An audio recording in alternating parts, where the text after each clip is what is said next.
Ever walked into a crowded place and felt like your entire system just shut down?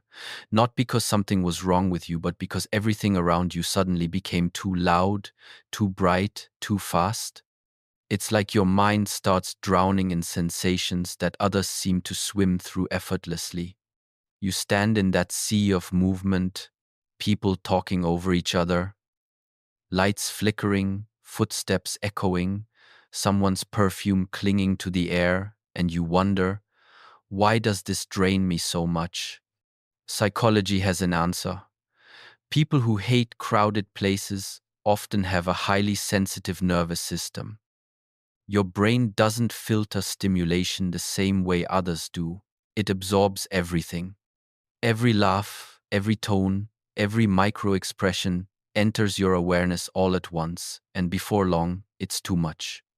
But here's what most people don't realize: you're not weak or antisocial.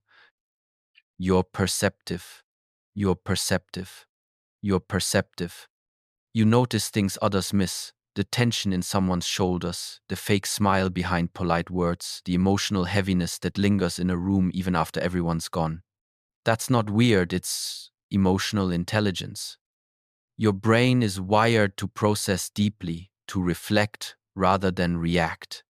And in a world that glorifies noise, that depth can feel like a burden. But it's also your gift. Crowds exhaust you because they strip individuality away. In big groups, people mirror each other. They laugh when others laugh, speak louder to fit in, and wear invisible masks to be accepted. But you crave what's real. Your mind tires of pretending.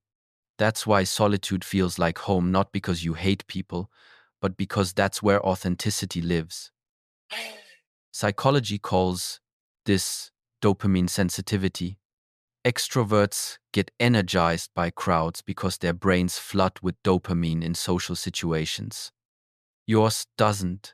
Your system releases less, meaning while they feel excitement, you feel overstimulation. That's why you feel more alive walking alone under streetlights, sipping coffee in a quiet cafe, or driving at night with music playing softly in the background. It's not avoidance, it's restoration. You're not running from the world, you're recharging from it. Studies also show that people who dislike crowds tend to have higher empathy. Your mirror neurons, the parts of your brain that sense and reflect others' emotions, are more active. So, when you're surrounded by dozens of emotional signals, stress, joy, anxiety, frustration, you don't just observe them, you feel them. Imagine being in a room filled with overlapping emotions. No wonder you leave drained. You're not feeling one thing, you're feeling everything. But here's the truth: there's absolutely nothing wrong with you for choosing peace over noise. The world often mistakes silence for emptiness, but you know it's full of meaning. You understand that solitude isn't loneliness, it's alignment. You're not isolating. You're protecting your peace, your focus, your sanity. So next time someone calls you quiet, just smile. They don't understand that while they chase noise, you're listening to the subtleties, to the energy beneath words, to life itself. You see more, you feel more, you process more. And that depth, that awareness, that calm, it's your superpower. You don't need to fit into the crowd to prove your worth. Your peace is proof enough. So tell me, are you one of those who feel drained in crowds or alive in them? Drop your thoughts in the comments. I read every one. If this message hit home, hit subscribe and join me here at the Mind Reversal, where we explore the hidden layers of human psychology. Like this video if it made you think deeper.